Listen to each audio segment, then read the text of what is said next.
여러분 혹시 금식기도 해보신 적이 있습니까? 아, 네. 한 분 계시고 요즘에도 하시나요? 종교적 금식 말고 다른 금식은 좀 하시죠? 이렇게 다이어트라든지 수술 전 금식이라든지. 금식 기도는 곡기를 끊고 기도를 하는 것입니다. 저는 어렸을 때 교회 학교에서 이 단체로 기도원에 갔는데 거기서 하루 정도 금식을 해본 적이 있습니다. 금식 기도라기보다는 마치 기록을 세우듯이 혹은 친구들이랑 이제 경쟁하듯이 이제 음식을 앞에 놓고 안 먹는 놀이를 한 것 같아요. 그냥 밥과 간식 이런 것들을 이제 굶은 거가 되겠죠. 과자를 앞에 두고 굉장히 괴로웠지만 생각해보면 나름 재미있었습니다. 또 한참 굶은 뒤에 이제 먹는 그 밥맛은 굉장히 꿀맛입니다. 그런 걸 좀 즐겼던 것 같습니다. 하나님께 기도가 더 잘 들리게 하도록 하는 것이 금식 기도라고 했습니다. 그런데 금식을 해보면서 하나님의 취향이 굉장히 특이하다라는 생각이 들었습니다. 배가 고파서 괴로워하는 우리를 보고 하나님이 좋아하시나? 마음이 열리시나? 좀 생각해 보니까 하나님이 좀 이상하다라는 생각을 했습니다. 이스라엘에는 나팔절과 대속죄일이라는 절기가 있습니다. 이날은 나팔을 불면서 이스라엘의 죄를 고하고 모든 사람이 하나님께 속죄하는 엄숙한 기념일입니다. 금식일이라고도 합니다. 모든 사람들이 죄를 고하면서 금식하는 것이죠. 그런데 이렇게 금식이 절기가 되니 문제들이 생겼습니다. 오늘 읽은 이사야를 보면 금식일에 행해지는 잘못들이 나열되고 있습니다. 주님께서 보지도 않는데 우리가 왜 금식을 하고 고행을 합니까? 이렇게 금식을 조롱하기도 합니다.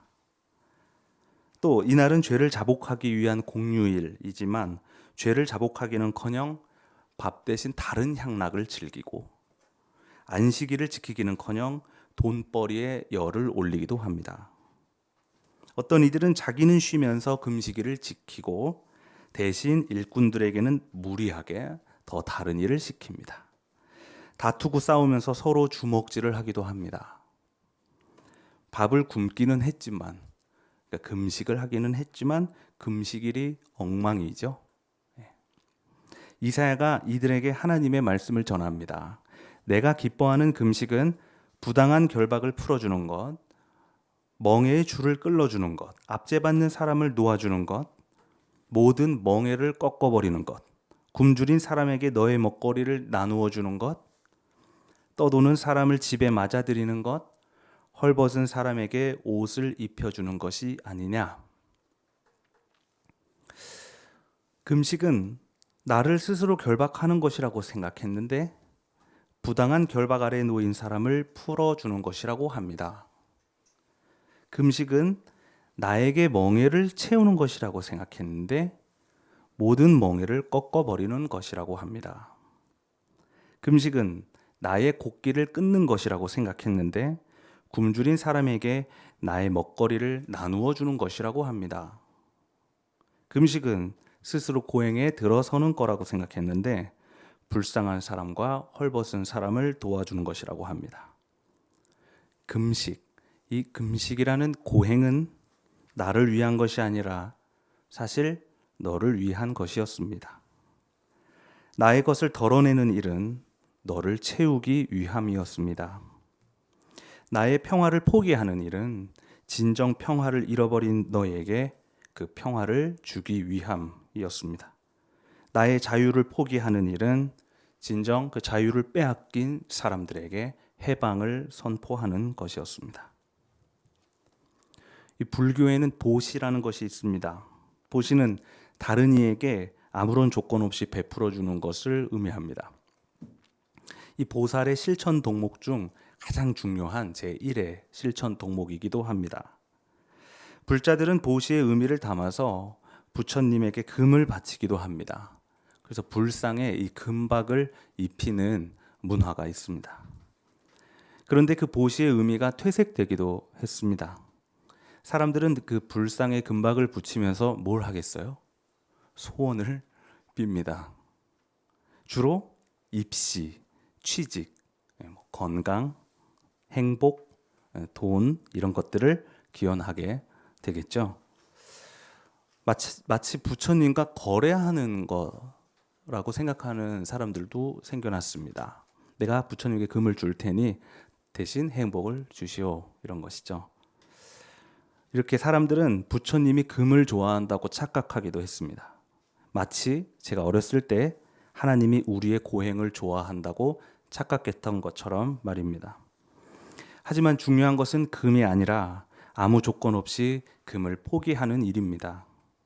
다른 것으로 그 빈자리를 채우는 것이 아니라 비우는 것 자체가 중요하다는 것이죠. 그런데 꼭 나의 것을 덜어내야만 합니까? 그들의 해방을 위해서 나를 꼭 결박해야 합니까? 너무 가혹하지 않나요? 나도 굶지 않고 너도 굶지 않는 방법이 있을 텐데. 그런 어리석은 방법 말고 더 지혜로운 방법이 있지 않겠어요? 금식하지 않고 하나님의 뜻을 이루는 방법, 그 고행에 들어서지 않고 하나님의 일을 하는 방법, 십자가에 매달리지 않고 세상을 구원하는 방법 같은 것들 말입니다.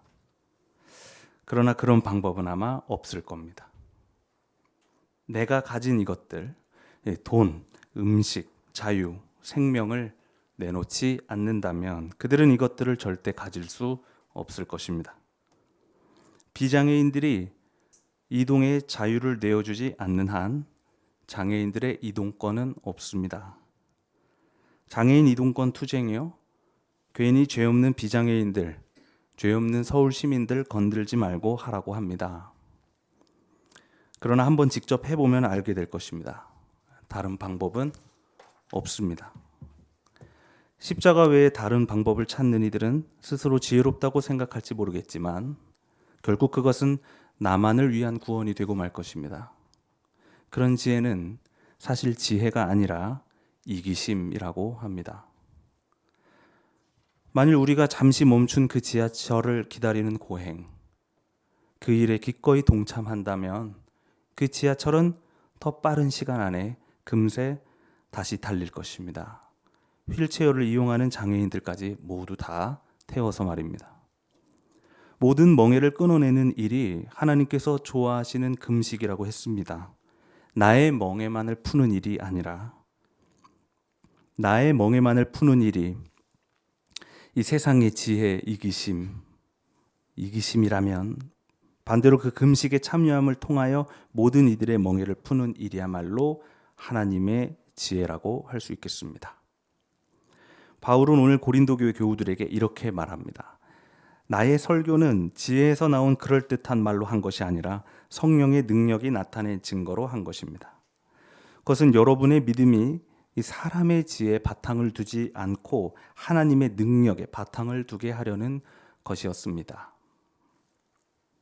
우리의 믿음이 이 세상의 지혜에 바탕을 둔다면 우리는 하나님의 일을 단 하나도 할 수 없을 것입니다. 나의 구원, 나의 생명, 나의 건강, 나의 행복, 나의 평화, 나의 해방, 오로지 나의 것만을 채우게 될 테니까요. 그러나 천국은 혼자 가는 곳이 아니라고 했습니다. 만약 우리의 믿음이 그 세상의 지혜가 아니라 하나님의 지혜에 바탕을 둔다면 우리는 오직 너의 구원, 너의 생명, 너의 건강, 너의 행복, 너의 평화, 너의 해방, 너의 것들을 채우게 될 것입니다. 차별과 혐오를 부숴버리고 그 속박 아래서 아파하던 사람들을 진정 풀어주게 될 것입니다. 모두를 위한 생명과 해방, 그 권리를 선포하게 될 것입니다. 그것이야말로 하나님의 능력, 성령의 능력입니다. 바울은 세상의 통치자들이 하나님의 지혜를 아는 이가 한 명도 없었다고 합니다.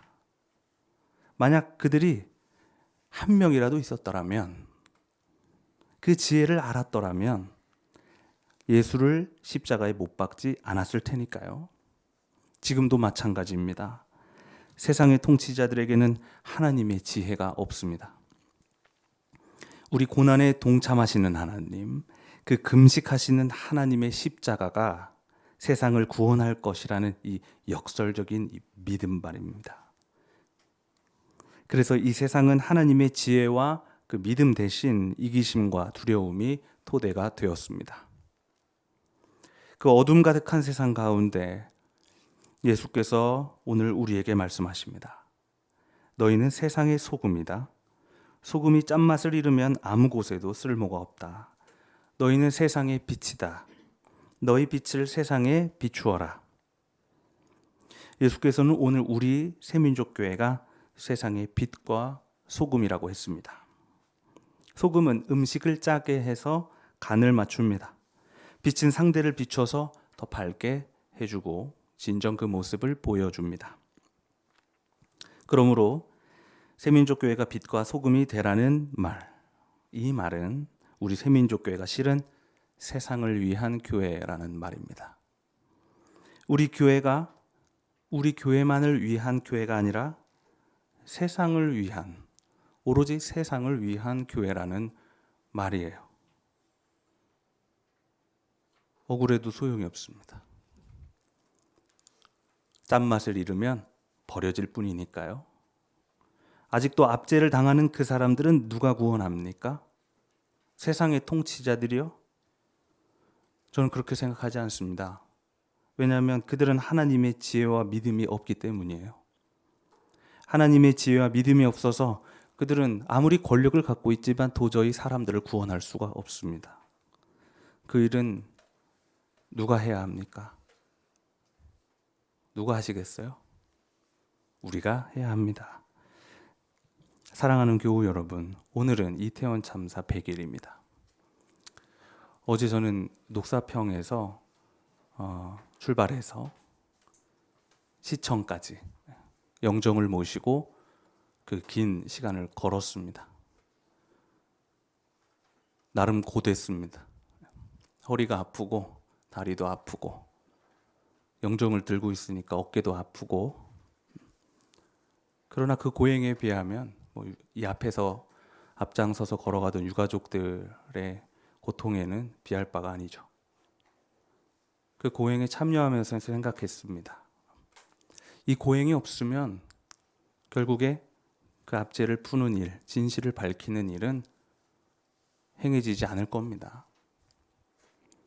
잘 생각해 보니 어렸을 때 교회에서 친구들과 놀듯이 금식한 것 말고 또 진심으로 금식에 참여했던 적이 하나 있습니다.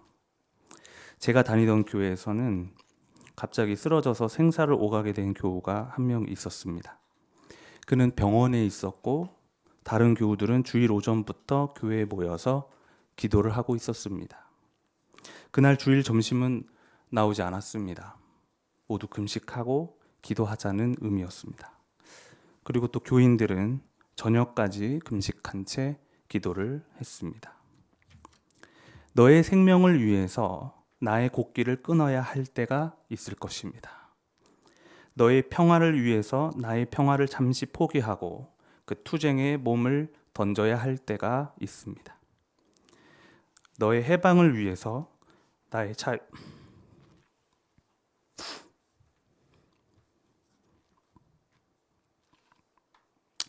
자유를 내어주고 그 고행에 나를 맡겨야 할 때가 있습니다.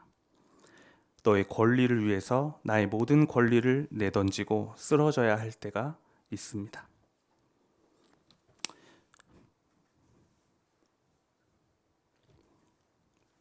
우리 교회는 그때를 위해서 존재하는 빛과 소금입니다. 우리 쓰러지더라도 서로 쓰러지지 않게 잘 붙들어 주실 수 있죠? 우리가 그 용기를 갖고 용감하게 금식할 때 하나님께서도 우리와 함께 금식하면서 기도하고 계십니다. 오늘 주신 말씀을 다 함께 묵상합시다.